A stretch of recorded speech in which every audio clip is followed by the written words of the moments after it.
दोस्तों, रिहानिका commerce hub channel में आपका फिर से स्वागत है। अब हम आगे की टर्म्स लेकर के आए हुए हैं। ये बहुत ही इम्पोर्टेंट टर्म्स हैं। ये आपके लिए बहुत ही महत्व रखते हैं।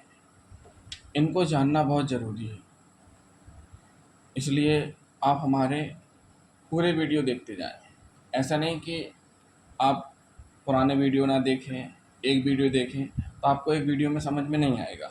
इसलिए आप हमारे पूरे वीडियो देखें। तो अब हम पढ़ने जा रहे हैं रेवेन्यू। रेवेन्यू मतलब आगम। देखिए, कुछ चीज़ें ऐसी रहती हैं, इंग्लिश की टर्मिनोलॉजी से अलग अर्थ होता है कॉमर्स में थोड़ा सा। अब जैसे हमने पढ़ा रेवेन्यू यानी आगम। आगम यानी कि आना। अब व्यवसाय है तो व्यवसाय में क्या आएगा भाई? देखिए, ये कोई बस स्टैंड या रेलवे स्टेशन या एयरपोर्ट की पढ़ाई नहीं चल रही है कि भाई बस या ट्रेन या एरोप्लेन आएगी। यहाँ हम व्यवसाय की बात कर रहे हैं। तो व्यवसाय में क्या आता है?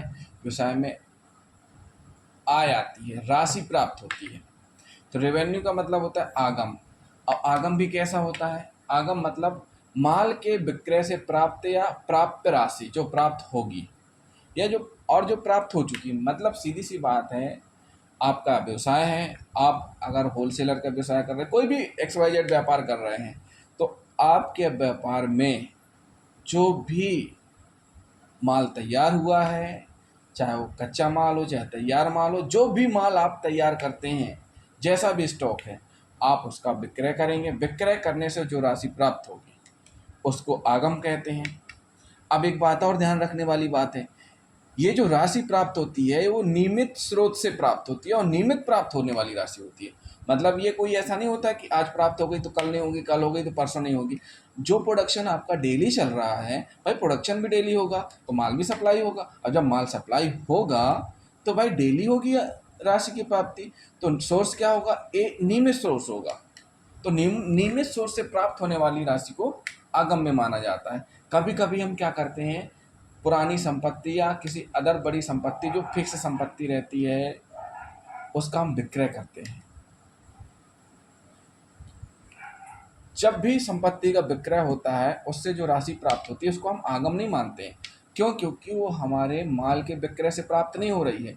वो संपत्ति यानी व्यवसाय में कोई बिल्डिंग या कोई मशीन पुरानी हो जाती है, उसको सेल कर देते हैं और नई ले आते हैं, तो उसको हम आगम में ना मानते हुए उसका हम डिटेल में आगे पढ़ेंगे कि कैसे हम पुरानी संपत्ति का डिप्रिसिएशन होता है, कैसे उनकी वैल्यू घटती है, कैसे हम सेलिंग करते हैं, वो हम पढ़ेंगे। लेकिन आपको इतना याद रखना है आगम में कि संपत्ति के विक्रय को इसमें शामिल नहीं किया जाता है।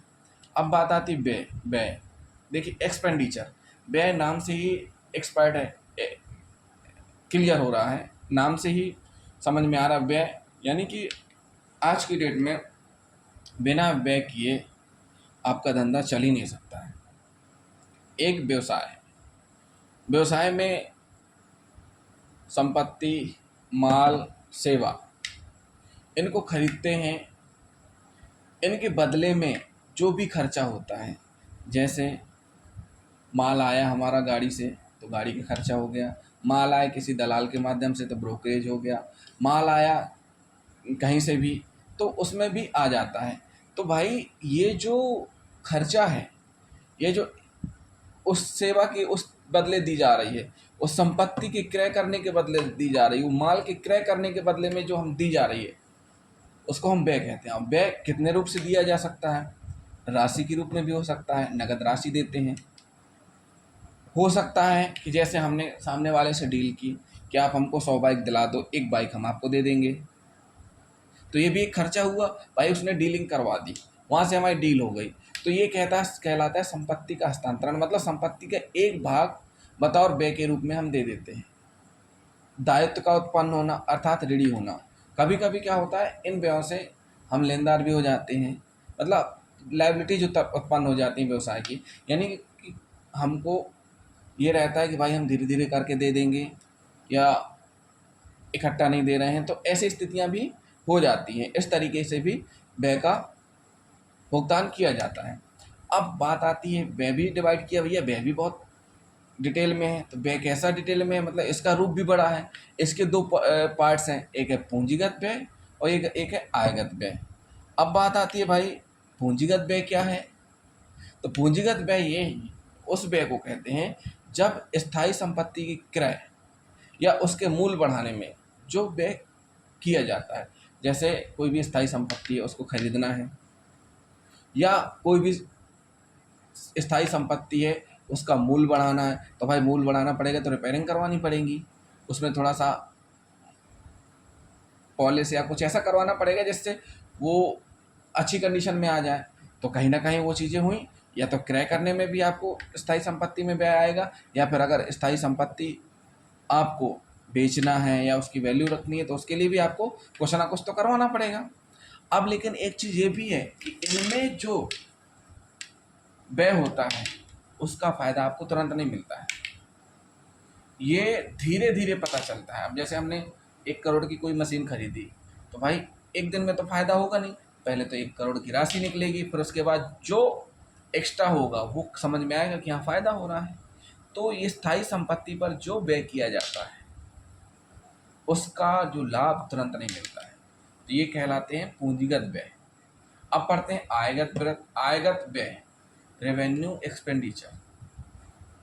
ये ऐसे व्यय होते हैं जो व्यवसाय की आय बढ़ाने, उनकी क्षमता बढ़ाने, और एक जो आय बन जाती है ना, आय आने लगती है, वो कांस्टेंट रहे, मतलब उससे घटे ना, तो उसको मेंटेन करने के लिए जो खर्चे किए जाते हैं उनको आयगत खर्चे कहते हैं।